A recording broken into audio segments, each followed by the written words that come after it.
하나님의 말씀은 사도행전 1장 12절에서 26절까지의 말씀입니다. 제가 먼저 받들어 읽겠습니다. 제자들이 감람원이라 하는 산으로부터 예루살렘에 돌아오니 이 산은 예루살렘에서 가까워 안식일에 가기 알맞은 길이라. 들어가 그들이 유하는 다락방으로 올라가니 베드로, 요한, 야고보, 안드레와 빌립, 도마와 바돌로메, 마타 및 알페오의 아들 야고보, 셀로신 시모, 야고보의 아들 유다가 다 거기 있어. 여자들과 예수의 어머니 마리아와 예수의 아우들과 더불어 마음을 같이하여 오로지 기도에 힘쓰더라. 모인 무리의 수가 약 120명이나 되더라. 그때 베드로가 그 형제들 가운데 일어서서 이르되, 형제들아, 성령이 다윗의 입을 통하여 예수 잡는 자들의 길잡이가 된 유다를 가리켜 미리 말씀하신 성경이 응하였으니 마땅하도다. 이 사람은 본래 우리 수 가운데 참여하여 이 직무의 한 부분을 맡았던 자라.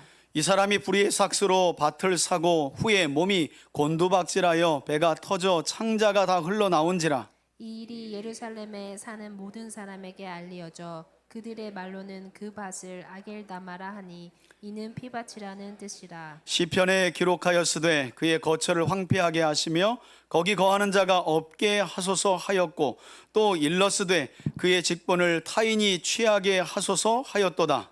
이러함으로 요한의 세례로부터 우리 가운데서 올려져 가신 날까지 주 예수께서 우리 가운데 항상 출입할 때 항상 우리와 함께 다니던 사람 중에 하나를 세워 우리와 더불어 예수께서 부활하심을 증언할 사람이 되게 하여야 하리라 하거늘. 그들이 두 사람을 내세우니 하나는 바사바라고도 하고 별명은 유스도라고 하는 요셉이요 하나는 마띠아라. 그들이 기도하여 이르되 무사람의 마음을 아시는 주여 이 두 사람 중에 누가 주님께 택하신 바 되어 봉사와 비 사도의 직무를 대신할 자인지를 보이시옵소서. 유다는 이 직무를 버리고 제 곳으로 갔나이다 하고. 마지막 절 함께 읽습니다. 제비 뽑아 마띠아를 얻으니 그가 11 사도의 수에 들어가니라. 아멘. 아멘. 네, 할렐루야. 네, 오늘도 선포되는 사도행전의 말씀을 통해서 구원의 역사를 이루시는 성령님의 충만한 은혜가 우리 3대 가족들 가운데 임하길 바라고, 그로 인해 세상에 보냄받은, 한번 따라합시다, 사도적인 삶. 여러분, 우리가 사도는 아닙니다. 사도가 될 수는 없어요. 그 시대는 지났기 때문에. 그러나 사도적인 삶이라는 건 예수 그리스도의 십자가와 부활을 증언하는 증인의 삶을 사도적인 삶이라고 말하는데, 저와 여러분들이 성령 충만의 은혜로 이와 같이 예수 그리스도의 부활의 증인으로서의 삶을 온전하게 살아가게 되길 주의 이름으로 축원합니다. 여러분, 지난 주일 우리는 부활하신 예수님께서 당신의 제자들을 세상으로 보내시며 사도, 즉 부활하신 예수님을 증언하는 증인으로서의 사명을 감당하도록 약속하신 성령을 기다리라고 하셨던 말씀에 관해 함께 살펴보았습니다. 그리고 이것은 이 자리에 있는 우리에게도, 우리 교회 공동체에게도 아주 중요한 메시지라고 말씀드렸는데, 무슨 말인가 하면 성도들 또한 우리 안에 내주하시는 성령님의 은혜로 충만하며 그 성령의 인도하심을 받아야만 세상 가운데서 부활하신 예수님이 참 하나님이심을 증언하는 참된 증인의 삶을 살아가게 된다는 것입니다. 저는 그런 점에서 이 은혜가 우리 3대 교회 공동체 안에 충만하길 주의 이름으로 축원합니다. 여러분, 말씀이 중심인 교회의 특징은 사람들이 참 바른 길을 가려고 애씁니다. 그러나 그것도 일상이 반복되고 습관이 되면 그냥 그런가 보다 해요. 새롭게 사도행전이 시작되지만 여러분들 마음에 사도행전을 통해 하나님이 나에게 주시는 말씀을 사모할 수 있기를 바라고, 사도행전에 임하신 성령이 다시 한번 내 안에 충만하게 내주하시기를 원하고, 그리고 그 성령의 인도하심 속에 하나님의 구원이 나와 우리 가정과 교회를 통해 온전하게 이루어지기를 또한 소망하는 저와 여러분들이 되시길 주의 이름으로 다시 한번 축원해 드립니다. 여러분, 오늘 본문을 보면 부활하신 예수님께서 40일간 사도들과 함께 하시며 약속하신 성령을 기다리라고 말씀하신 후에 이때가 40일간의 기간이었는데, 그리고 나서 예수님은 오순절이 임하기 전까지의 기간인 열흘 동안에 초대교회 공동체에게 감동을 주셨고, 그 초대교회 공동체가 사도 베드로를 중심으로 어떠한 일을 행했는데 그 일이 무엇이었는지를 가르쳐주는 내용이 바로 사도행전 1장 후반에 나와 있는 내용입니다. 자, 본문을 보겠습니다. 12절입니다. 제자들이 예루살렘 맞은편에 위치한 올리브산이라고도 불리는데 감람원 또는 감람산이라고도 불리는 그곳으로부터 예루살렘으로 돌아오니, 이 산은 예루살렘에서 가까워 어디에 가기에요? 안식일에 가기에 알맞은 거리였다, 이렇게 말해요. 여러분, 유대 전통에 따르면 유대인들은 안식일에는 대략 한 2000규빗, 우리 거리로換算하면 1km 이상 걸으면 그것을 노동이라고 간주합니다.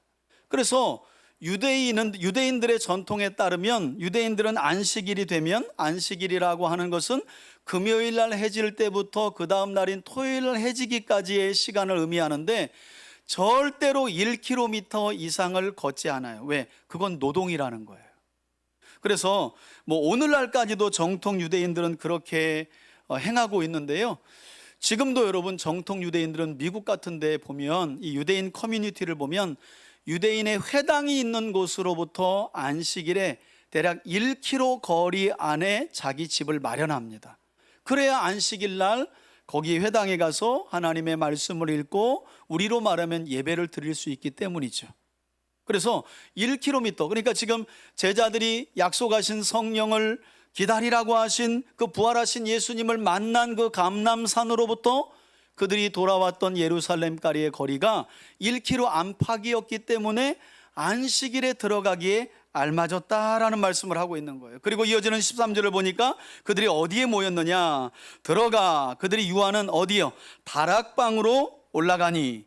전통적으로 교회는 이곳을 마가의 다락방으로 불렀는데, 왜냐하면 이후에 기록된 사도행전 12장 12절을 보면 사도 베드로가 복음을 전하다가 붙들려서 결국 풀려나게 돼요. 그리고 그때 사도 베드로, 감옥에서 풀려난 베드로가 어디로 가냐면 마가 요한의 어머니라 불리는 마리아의 집으로 가서 그 마리아의 집에서 사도 베드로와 붙들려 있는 사도들을 위하여 기도하고 있었던 성도들을 만났다, 이렇게 이야기합니다. 그래서 초대교회는 바로 이 마가 요한, 여러분, 이 마가 요한이 마가복음을 기록한 사람입니다. 이 마가 요한의 어머니의 집에서 초대교회 성도들이 모여서 예배를 드렸고, 그리고 베드로는 풀려나자마자 그곳으로 간 것으로 보아서 아마 이곳이 초대교회 성도들이 가장 처음으로 모였던 장소가 아니겠는가 해서 이 다락방을 마가의 다락방이라고 부르고 있는 거예요. 그리고 그곳에는 누가 있었느냐? 베드로, 요한, 야고보, 안드레와 빌립, 그리고 도마와 바돌로메, 마테와 알페오의 아들 야고보, 그리고 열심당에 속한 셀롯인 시몬, 그리고 야고보의 아들 유다가 다 거기에 있었다는 거예요. 여러분, 누구만 빠졌을까요? 여기서 저만 빼고 다 모였는데요, 이러면 제가 좀 근심이 되죠, 그죠? 가룟 유다만 빼고, 이때는 이미 가룟 유다가 예수님을 부인하고 자살한 후였기 때문에 가룟 유다만 제외하고 11명의 사도들 모두가 그 마가의 다락방에 다 모여 있었다는 거예요. 여러분, 이들이 여기에 왜 모여 있었을까요? 그래서 제가 항상 설교 전에 앞전 주에 설교했던 내용을 간추려 설명드리는 거예요. 예수님이 뭐라고 하셨죠? 약속하신 성령을 기다리라. 그래서 안식일이었기 때문에 그 안식일 안에 이동이 가능한 예루살렘으로 갔고, 그 예루살렘 성 안에 있는 마가의 다락방, 여러분, 말이 다락방이지 우리가 생각하는 그런 다락방 아닙니다. 2층이에요. 2층 마루예요. 2층 마루. 그래야 여러분 120명이 모이지, 뭔 다락방에 120명이 어떻게 모여요? 우리 번역이 좀 아쉬운데 2층 마루예요. 2층 마루. 거기에 이제 모였던 것인데, 가룟 유다만 빼고 이곳에 다 모였고, 뿐만 아니라 14절을 보면 사실은 초대교회 당시만 해도 여러분, 여자들의 인권이라는 게 그렇게 높지 않았어요. 높은 정도가 아니죠. 정말 사회적인 인권을 제대로 보장받지 못했는데 사도행전은 의사 누가가 기록했잖아요. 아주 의도적으로 이 처음 초대교회가 태동되는 그 자리에 여자들이 있었다라는 이야기를 강조해요. 그러니까 여러분, 교회는 누구는 오고 누구는 못 오는 곳이 되어서는 안 되는 줄 믿습니다. 배운 사람 오고 배우지 못한 사람 오지 말고, 가방끈이 길고 가방끈이 짧은 사람은 안 되고, 나이가 많은 사람은 되고 젊은 사람은 안 되고, 그런 게 없어요. 여자는 안 되고 남자는 되고. 초대교회의 시작부터 그곳에 당시로 보면 사회적으로 가장 사람 취급 제대로 받지 못했던 여인들이 초대교회가 시작되는 그 자리에 있었다라는 사실을 의사 누가가 의도적으로 강조해요. 그래서 여자들과 사도들 다음에 여자들이에요. 사도들 다음에 여자들, 그리고 예수님의 어머니 마리아, 그리고 부활하신 뒤에야 예수님을 메시아로 받아들이고 믿었던 예수님의 동생들. 그런데 중요한 건 이들이 다 모여 더불어 그곳에서 뭘 했다는 거예요? 마음을 같이하여. 여러분, 사도행전에만 마음을 같이하여라는 표현이 10번 이상 나와요. 그러니까 여러분, 이게 껴 맞추면 놀라운 거예요. 여러분, 교회 공동체가 어떻게 해야 마음을 같이 할 수 있냐면 성령을 받아야 돼요. 성령으로 충만해야 되는 거예요. 약속하신 성령의 내주하심에 충만한 은혜를 받아야 마음을 같이 하고, 그 다음에 교회는 뭐 할까요? 기도하게 되는 거예요. 기도하게 되는 거예요. 그리고 그렇게 기도하면서 은혜 받은 자들이 부활의 증인으로서의 삶을 넉넉히 살아갈 수 있는 거죠. 그래서 마음을 같이하여, 옛날 개역 한글 성경에는 전혀 기도에 힘썼더라 그래. 전혀. 그러니까 이게 우리가 전혀라는 말은 이게 좀 어감이 안 맞아가지고 오로지라고 바꾼 거죠. 원어를 보면 꾸준히 기도했다, 끊임없이 기도했다, 낙심하지 않고 꾸준히 기도했다는 거예요. 예수님이 뭘 기다리라고 했기 때문에, 약속하신 성령을 기다리라고 했기 때문에 전혀 기도하고 오로지 기도하고 꾸준히. 여러분, 오늘날은 이런 믿음을 가진 성도들을 보기가 쉽지 않습니다. 심지어는 자기 문제가 심각해도 오로지 기도하고 전혀 기도하며 꾸준히 기도에 힘쓰는 분들을 잘 보기가 어려워요. 사실 교회 공동체의 덕은 그런 분들을 통해 드러나거든요. 교회 공동체가 건강하려면 그런 분들이 많이 세워져야 돼요. 꾸준히 기도하고 끊임없이 기도하고 성령의 충만함을 사모하며 오로지 기도하고 전혀 기도에 힘쓰는 사람들이 교회 공동체는 필요한 거예요. 여러분, 바로 이곳이 초대교회가 시작된 장소였습니다. 바로 이곳이. 이처럼 초대교회의 태동은 모인 성도들이 마음을 같이하여 오로지 기도에 전념함으로부터 시작된 거예요. 이 말을 다르게 표현하면 교회 공동체의 시작과 끝은 기도입니다. 기도가 없는 교회 공동체는 침묵계죠. 사람들의 모임으로 끝나는 거예요. 그러나 그냥 단순히 내 소원 이루는 기도, 그것도 중요하지만 오늘 보면 약속하신 말씀이 이루어지기를 위하여 마음을 합하여 기도했다는 거죠. 그죠? 공동체 기도를 말하는 거예요. 함께 기도하는 걸 말하는 거예요. 여러분, 이뿐만이 아닙니다. 사도행전 4장을 보면 초대교회 성도들은 사도들이 복음을 전하다가 붙들려 있는 상황 속에서도 그들을 위하여, 또 초대교회 공동체를 위하여 함께 모여 기도했다는 말씀이 나오는데, 어떤 기도를 드렸느냐? 사도행전 4장을 보면 그들이 복음을 전하다가 붙들린 사도들과 교회 공동체를 위해서 주눅들지 않고 기죽지 않고 담대히 하나님의 말씀을 끝까지 전하는 사도들과 우리 초대교회 공동체가 되도록 주님 인도하여 달라고 기도합니다. 그때 어떤 역사가 있냐면 온 땅이 진동하고 성령이 기도하는 이들에게 충만하게 임하니 그들이 담대히 하나님의 말씀을 전하게 된 줄 믿습니다. 여러분, 성령의 충만함을 그래서 우리는 기도하고 기대하고 내주하시는 성령님의 충만함을 받아야 되는 거예요. 저는 그런 점에서 우리 3대 가족들이 이와 같이 초대교회 공동체의 모습처럼 초대교회의 태동이 이렇게 마음을 같이하여 기도하는 것으로부터 시작되었다면 우리 교회 공동체도 하나님께서 약속하신 말씀을 굳게 붙들고 마음을 같이하고 오로지 기도에 힘쓰는 신실한 믿음의 공동체가 되기를 축복합니다. 그런 시간이 어떤 시간이에요? 아침 기도의 시간, 또 금요일 날 공동체 기도 시간이에요. 여러분, 어떤 분들 그래요. 교회 리더로 세우면 목사님, 저는 뭐 성경을 목사님처럼 많은 것도 많지 않고, 꼭 여러분 성경만 가르치나요? 그게 중심이 되긴 하지만, 그게 핵심이긴 하지만, 여러분 모르면 모르는 대로 어려움에 처한 사랑방원들을 교회로 인도하고 기도합시다. 낙심하지 맙시다. 그건 할 수 있잖아요. 사랑방 섬김이들의 사명은 사실 그런 거죠. 성도들의 형편도 살피고 어려운 부분이 있으면 내가 말씀으로 줄 수는 없지만 말씀으로 할 수 있으면 좀 하고, 내 경험도 이야기해주고, 가장 중요한 건 함께 뭐 하는 거예요? 기도하는 거죠. 기도하는 거. 저는 그런 점에서 좀 그런 도전도 좀 우리 리더들은 받으셨으면 좋겠어요. 저 기도할게요 그러지 마시고요. 여러분, 저는 목회하면서 철칙이 있습니다. 전화를 하더라도 기도할게요 하고 저는 끊지 않아요. 그 자리에서 반드시 기도합시다 합니다. 그리고 만납시다. 만나서 기도합시다. 여러분, 그게 습관이 돼야 돼요. 말뿐인 기도는 아무런 능력도 나타나지 않아요.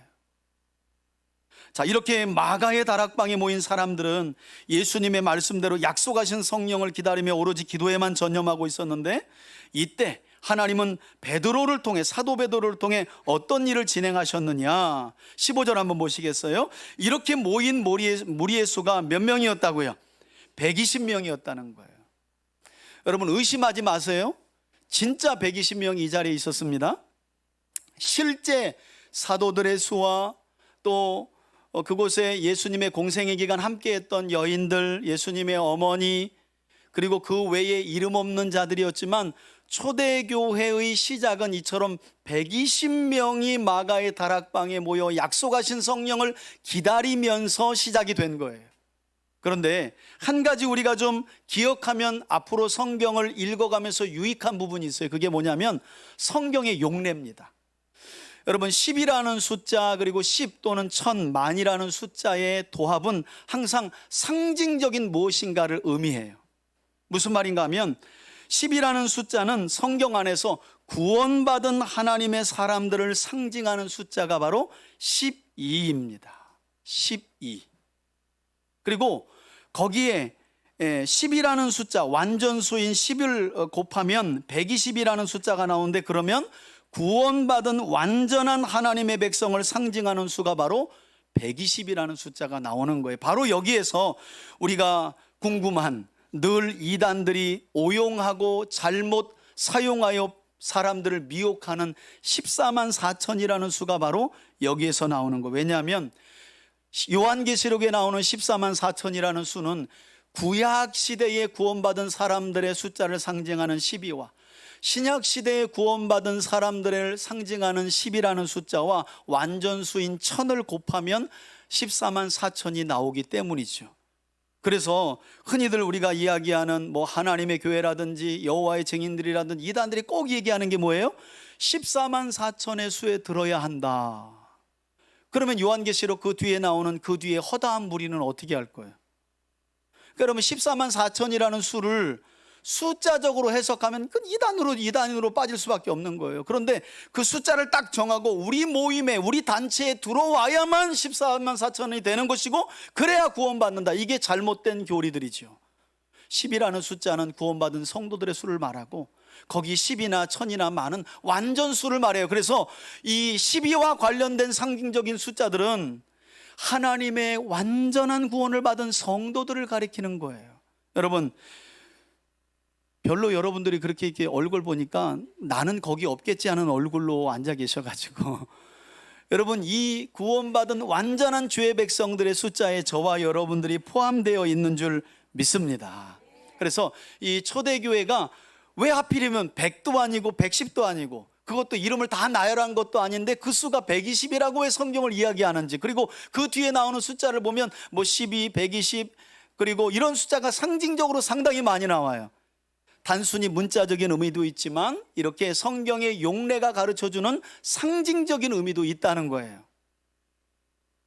웃긴 사실은 이 하나님의 교회 신천지 같은 경우도 이미 14만 4천이 옛날에 넘었다는 거 아니에요.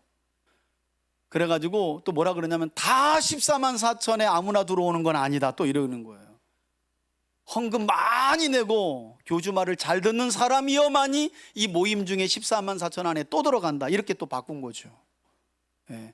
그러니까 죽을 때까지 14만 4천 안에 못 들어가요. 그래야 서로 경쟁하게 만드는 거거든요. 여러분 이단 보면 안 놀래요? 도대체 돈이 어디서 나길래 저런 건물들과 저런 땅을 다 사가지고 어디 하나. 여러분 뭐 신천지 이만희가 하늘에서 받아가지고 그걸 짓겠어요? 다 성도들이 주머니를 털어가지고 만드는 거지. 예. 잘못된 이단의 교리를 가지고 하나만 알아도 빠질 리가 없는데. 자, 이어지는 말씀을 보면 이렇게 120명이 모이는 자리, 그 자리에서 누가 일어나요? 사도 베드로가 일어나서 일종의 설교를 하는 겁니다. 설교. 16절 보세요. 이때까지는 아직 공식적으로 성령이 임한 때가 아니었죠. 오순절이 아니기 때문에. 그런데 베드로가 일어나서 기도하는 중에, 지금 약속하신 성령을 기다리는 중에 베드로가 일어나서 어떤 일을 진행하는 거예요. 뭐라고요? 형제들아, 성령이 다윗의 입을 통하여, 이것은 이후에 보면 다윗의 시편을 의미하는데, 그 시편에 예수 잡는 자들의 길잡이가 된 누구를요? 유다를 가리켜 미리 말씀하신 성경이 응하였으니 마땅하도다. 여러분 사실 이 말씀이 놀라운 말씀이에요. 무슨 말인가 하면 지금 사도 베드로는 가롯 유다의 배신 사건에 대해서 기도하는 중에 성도들에게 해석을 해주는 거예요. 예수님의 12사도 중에 한 사람이었던 가롯 유다가 예수님을 지금 배신하고 이후에 보면 알겠지만 자살을 했어요. 그의 모든 내장이 배 밖으로 튀어나온 사실을 예루살렘에 있는 모든 사람들이 알아버렸어요. 왜냐하면 아침 9시 뉴스하고 저녁에 10시 뉴스에 나왔거든요.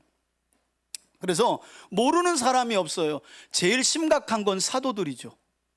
이따 보겠지만 가장 유능한 사람, 똑똑한 사람, 그 사람이 가롯 유다였는데 그가 예수님을 부인하고 스스로 자멸의 길을 택한 거예요. 자살한 거예요. 그가 빠진 거예요.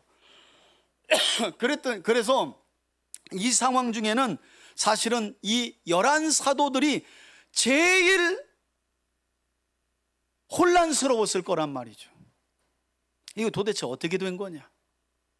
그리고 그곳에 모인 150명도 궁금했겠죠. 아니 도대체가 예수님을 따랐던 제일 유능한 제자인 가롯 유다가 그렇게 됐네. 그런데 아무도 그 이야기를 꺼내지 못했을 거예요. 왜? 해석을 못 해대는 거예요.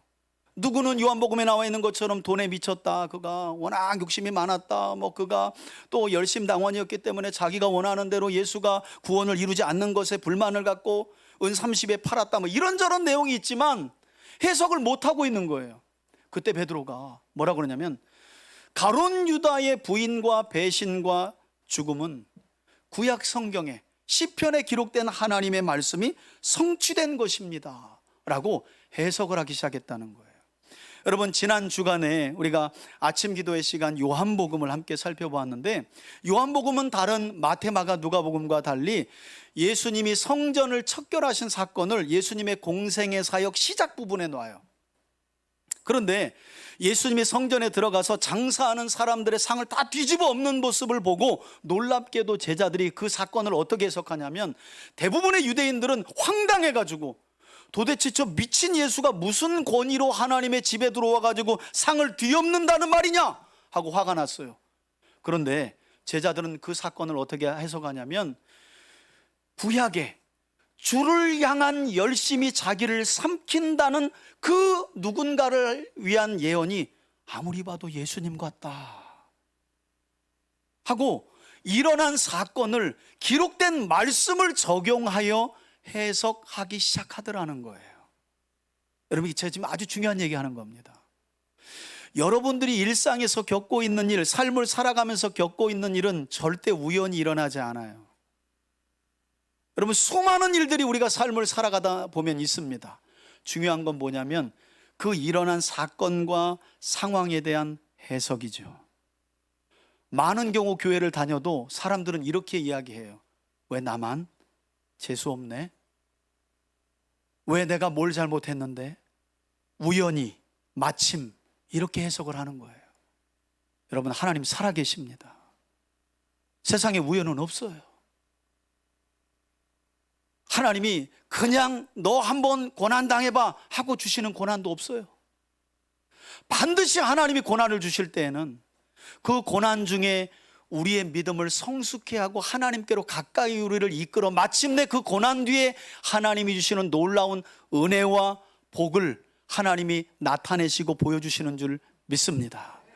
가룟 유다의 배신 사건, 자살 사건을 사도 베드로가 기도하는 중에 일어나가지고 이렇게 해석해 되는 거예요. 이거 우연히 일어난 사건 아니다. 이거 개인의 일탈 아니다. 저는 어떻게 해석하고 싶냐면 초대교회가 가졌던 능력, 힘, 바로 이게 이런 모습이라는 거예요.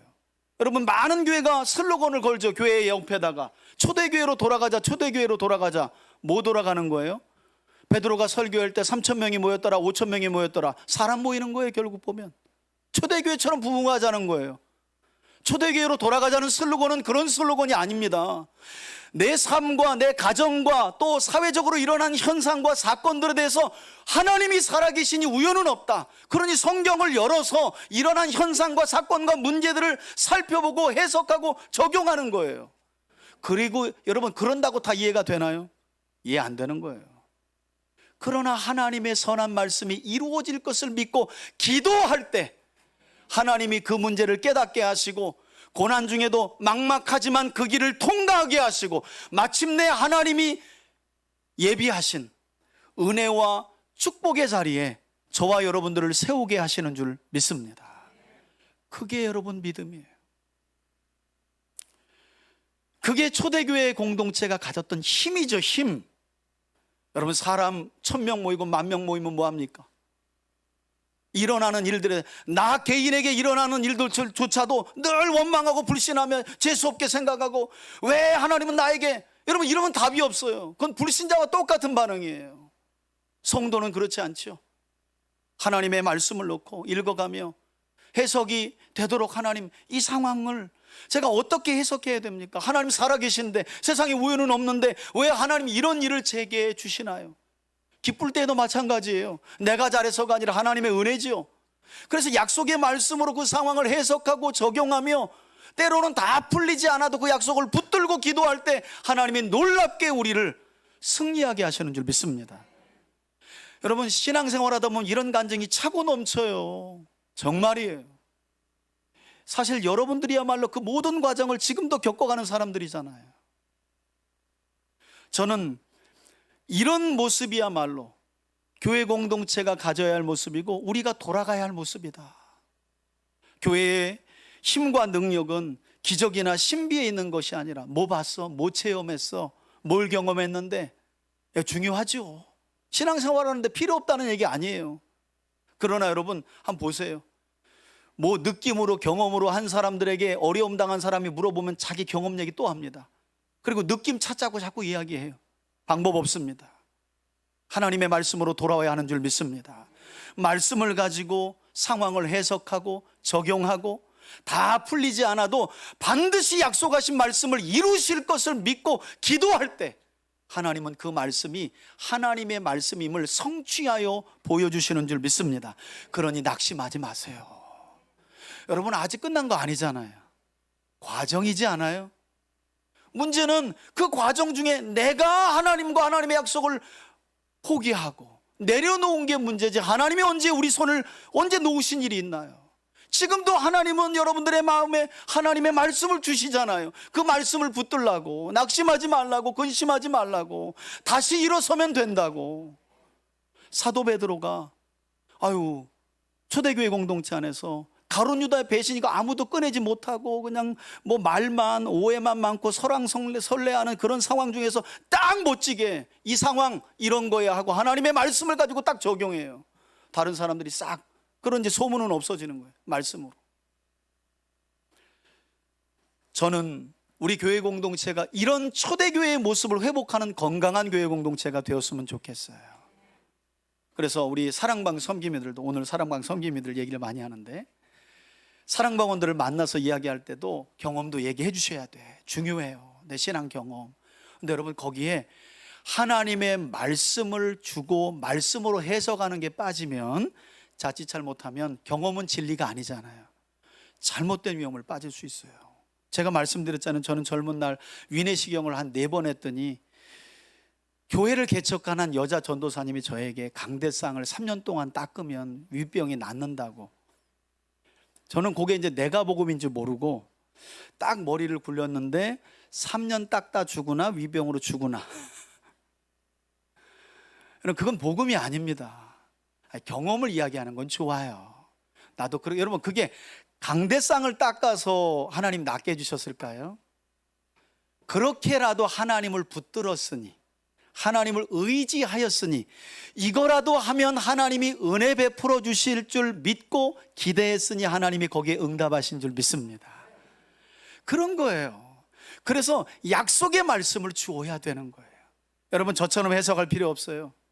때로는 가서 그냥 어디 성경 봅시다. 요즘에 성경 읽는 부분을 그냥 열어서 우리 함께 읽읍시다. 그리고 기도합시다 하면 여러분, 진리의 말씀을 통해 성령이 역사하시는 줄 믿습니다. 강해할 필요도 없고 강론할 필요도 없어요. 무슨 원어를 갖다 풀어서 할 것도 없어요.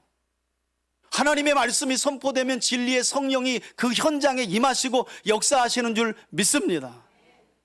초대교회 공동체 안에 베드로가 그 사역을 시작한 거예요. 상황에 대한 말씀의 해석과 적용, 그리고 기도.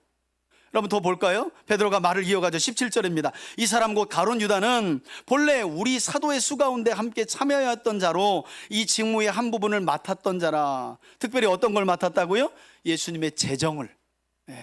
그래서 이 사도 요한이 다른 복음서들마다 보다 한 3, 40년 뒤에 나중에 요한복음을 기록하잖아요. 그래서 마태, 마가, 누가에는 이 예수님 일행의 재정을 맡았던 가룟 유다가 그 재정에 손댄 이야기를 하지 않아요.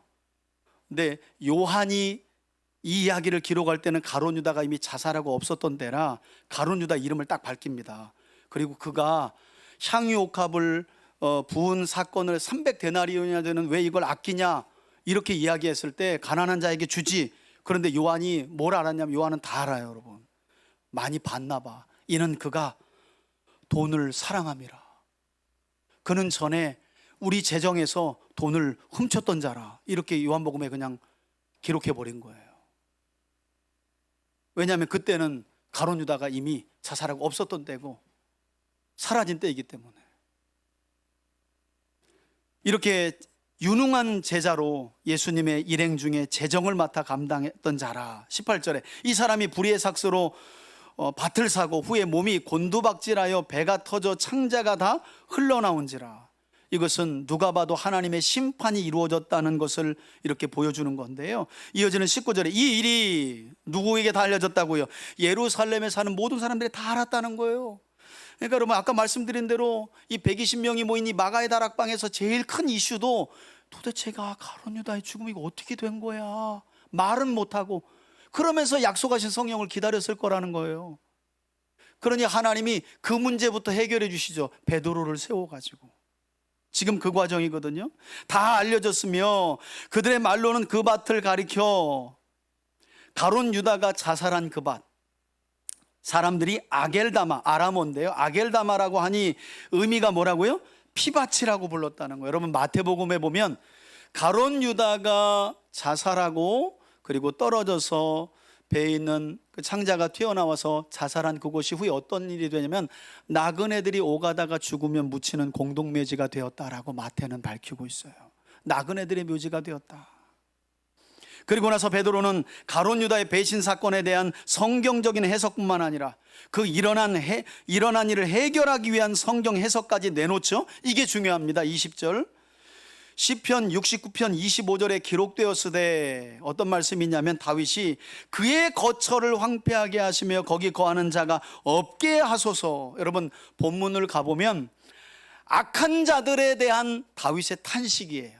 하나님, 도무지 의로운 자들을 괴롭게 하고 세상에서 악을 저지르는 자들은 그들의 거처를 황폐하게 하시고 그들이 도무지 이 세상에 거하지 않도록 도와주세요. 그런데 지금 베드로가 그 다윗의 탄식 기도가 누구에게 적용됐다는 거예요? 가룟 유다, 그 악한 가룟 유다 적용하는 거예요. 뿐만 아니라 또 일러스되 시편 109편 8절의 말씀인데요, 그의 직분을, 그 악인의 직분을 그래서 타윈이 취하게 하소서. 하는 시편이 있는데 이 말씀 자체가 누구에게 성취된 것으로 해석하고 있는 거예요? 지금 가룟 유다에게. 이걸 아주 사도 베드로는 확신하면서 일어난 사건을 하나님의 말씀을 적용하고 해석하면서 들려주는 거죠. 저는 다시 한번 우리 성도들에게 저는 저와 여러분들이 속한 우리 3대 교회 공동체 역시도 이러한 초대교회 공동체와 같이 항상 성령 안에서 기도하는 공동체가 되길 바라고, 나 개인과 가정과 교회 공동체와 더 나아가서는 우리 사회적으로 일어나는 사건들, 현상들에 대해서도 저는 저와 여러분들이 함께 기도하면서 올바른 성경 해석을 하고 바르게 적용하고, 그래서 문제들을 지혜롭게 인도하시는 하나님의 은혜 안에 거하는 저와 여러분들이 되시길 예수님의 이름으로 축원해 드립니다. 오늘날은 정말 교회가 많이 무너졌어요. 사회적으로 일어나는 현상은 제일 지금 이슈는 정치적으로 다 해석을 해버리는 거예요. 좌파는 좌파, 우파는 우파로 해석을 해요. 그러니까 사회적인 현상이라는 게 다 정치적인 문제예요. 아주 거기에 소용돌이처럼 다 빨려가 버렸어요. 강릉에서 가뭄이 일어나도 거기 국회의원 누구냐 또 이렇게 말하네. 그놈이 죄인이라고 해서 그런다는 거예요. 와, 여러분, 야, 이건 진짜 심각한 거예요.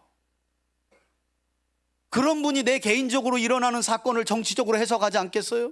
누군가는 또 그러겠죠. 아이고, 뭐 저것도 뭐 윤석열 따라다니더니 아니면 이재명 따라다니더니 저렇게 됐다고 그러지 않겠냐고요.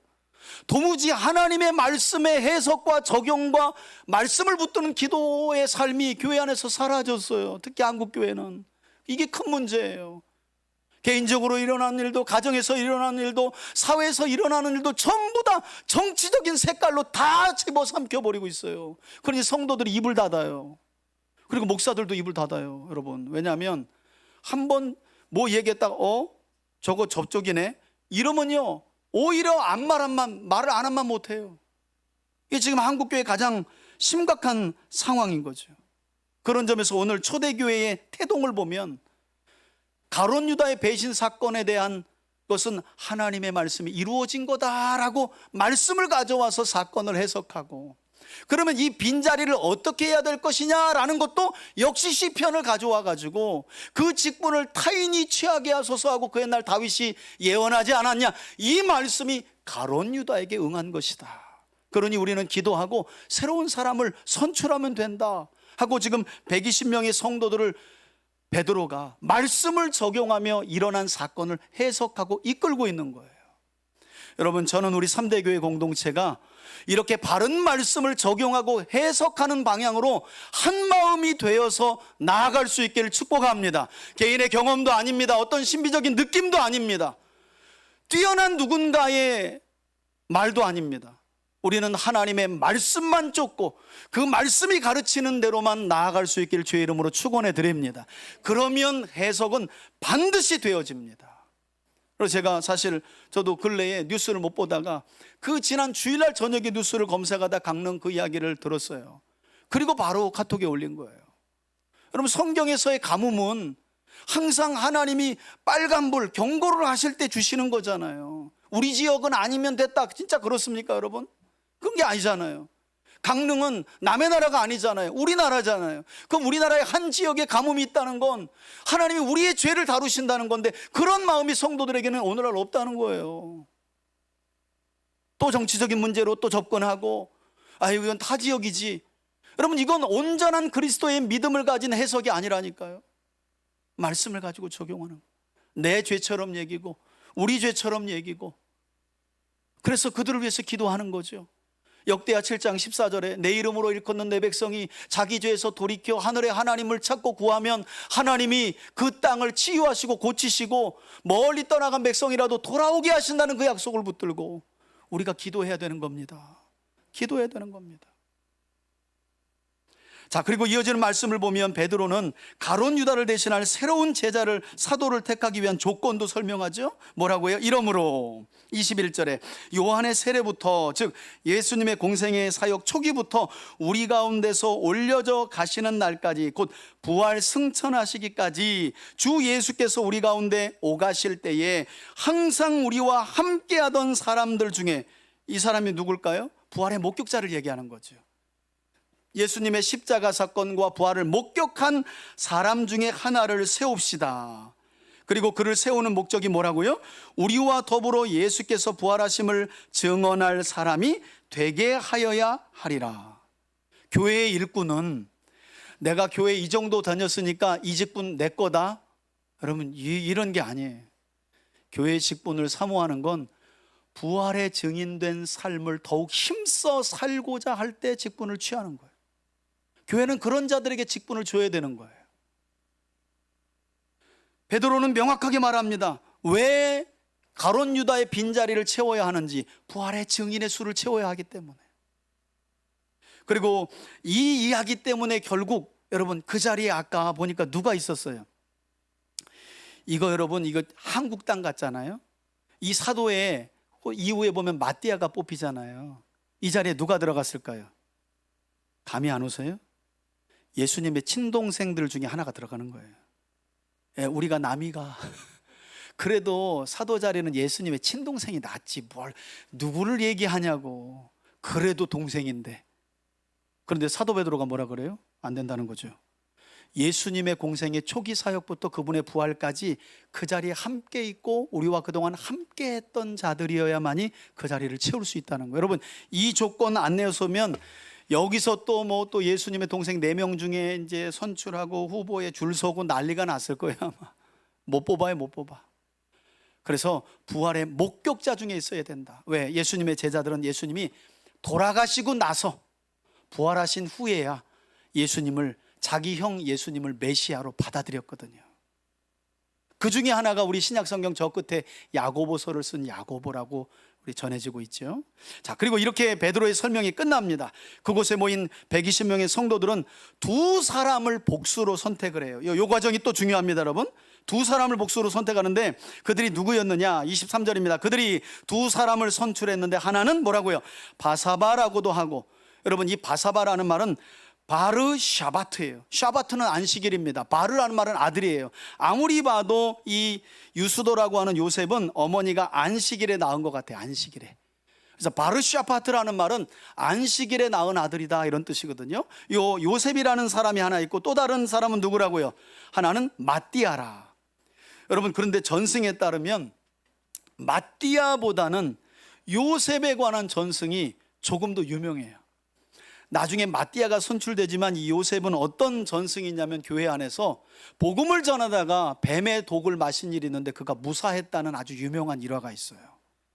그런데 선택은 누가 당하는 거예요? 24절 보세요. 이때도 교회 공동체는 합심하여 기도하죠. 그리고 그들이 기도하여 뭇사람의 마음을 아시는 주요.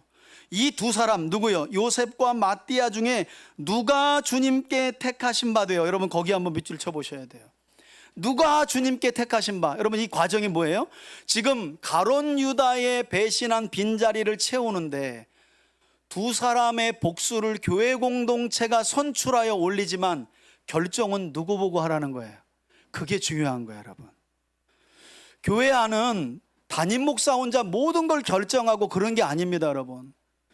교회 모든 성도들이 함께 머리를 모아서 의견을 하는 거예요, 의견을. 그리고 여러 의견 중에 일부 의견들이 추려져서 모으고 그 다음부터는 기도하는 거죠. 기도하는. 하나님의 결정이 우리의 선택 안에 온전히 있기를 기도하는 거예요.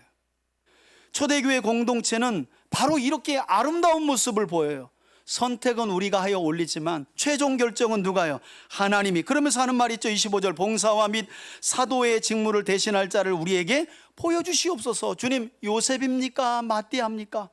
우리는 선출만 할 뿐입니다. 주님이 결정해 주세요. 유다는 이 직무를 버리고 제 곳으로 돌려서 얘기한 거예요. 지옥 같습니다, 이런 말입니다. 지옥으로 갔고 26절에 결국 기도한 후에 하나님의 뜻을 묻는 방법인, 여러분 이래놓고 이제 베드로가, 저를 보세요. 이래놓고 베드로가 침 뱉어가지고 이러면 이제 골치 아픈 거예요. 이러면 누구냐? 이러면 골치 아픈 거예요.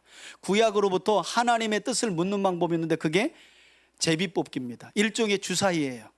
동그라미와 X 아니면 이름을 적어놓고 넣고 주사위에서 뽑는 거예요.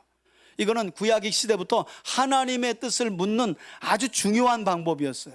그래서 제사장들이 에봇에다가 이 주사위 같은 걸 놓고 전쟁에 나갈까요 말까요 할 때 왕이 물어볼 때 이렇게 뽑죠. 아, 5표가 나왔습니다. 나가라는 겁니다. 나와서 싸울까요? 매복할까요? 잠깐만 기다려보세요. 하나님의 뜻을 물어요. 이게 제비뽑기거든요. 하나님의 뜻을 묻는다는 거예요. 전적으로 하나님의 결정을 따르겠다는 거예요. 그래서 26절에 마지막 보면 제비를 뽑아 누구를 얻었다는 거예요? 여러분, 마띠아 후입니다. 마띠아 후. 이게 중요해요. 기도하고 결정한 후에 최종적으로 하나님께 선택을 맡기고 하나님이 뽑게 하셨더니 마띠아 후가 뽑혔대요. 마띠아 후는 하나님의 선물이에요. 이름의 뜻이 하나님의 선물인 거예요. 하나님의 선물 아무나 받는 거 아니에요, 여러분. 기도하고 응답 아무나 받는 게 아닙니다. 우리의 많은 생각이 있지만 그 생각을 하나님께 온전히 올려드리고 하나님이 결정하시도록 할 때, 그리고 그 결정을 온전히 따를 때 하나님은 우리 안에도 하나님의 선물들을 주시는 줄 믿습니다. 이렇게 철저하게 초대교회 공동체는 기도의 공동체였고, 말씀을 해석하고 적용하며 그것을 이룰 때에도 최종 결정을 누구에게 해요? 하나님께 맡기는 공동체였다는 거예요. 하나님의 선물을 드디어 그들이 받은 거예요. 저 이런 생각을 해봤어요. 야, 이게 만약에 오늘날 교회 현상 같으면 어떤 일이 있었을까? 아마도 그 뒤에 이런 일이 오늘날 있었다면 바사바라고 유스도라고도 불리는 요셉은 그 다음 주부터 그 교회를 나오지 아니하였더라. 그리고 이웃 교회로 가서 결국에는 또 담임 목사님을 협박해서 장로가 되었더라. 사도가 되었더라. 아마 이러지 않았을까? 오늘날 같으면. 그런데 아까 말씀드린 것처럼 이 유스도라고 하는 요셉은요, 마띠아 후보다 더 많은 전승의 일화가 있어요. 얼마나 복음을 위해서 헌신했는지. 야, 니네들이 나를, 여러분 이건 또 더 화가 나는 건 제비 뽑기는 하나님 뽑으시는 건데 하나님이 요셉이 아니라 마띠아를 뽑은 거 아니에요. 그럼 요셉은요, 내가 이제까지 뭐 한 일이 있는데 또 이래가면서 그런 마음이 없었겠어요? 근데 이루어지는 게 주님의 뜻이면 초대교회 공동체는 만족했다니까요. 내가 안 드러나도 하나님의 뜻이 이루어지면 마띠아가 돼도 좋고 요셉이 돼도 좋고 저분이 돼도 좋고 이분이 돼도 좋고 그냥 기쁜 거예요. 그래서 남은 인생도 헌신했기 때문에 이런 유명한 일화가 전해지고 있다니까요. 예. 사람이 하는 일은 또 그럴 수 있어요. 우리가 다 할 수 없어요. 우리 교회도 앞으로도 일꾼들을 많이 뽑아야 되는데 혹시 마띠아의 자리에 없이 요셉의 자리에 서게 될 때 제가 미리 얘기했습니다. 예. 예, 여러분, 그런 것도 잘 감내해내는 거예요. 왜? 이루어지는 게 하나님의 뜻이면 기뻐해야지 뭐. 그죠?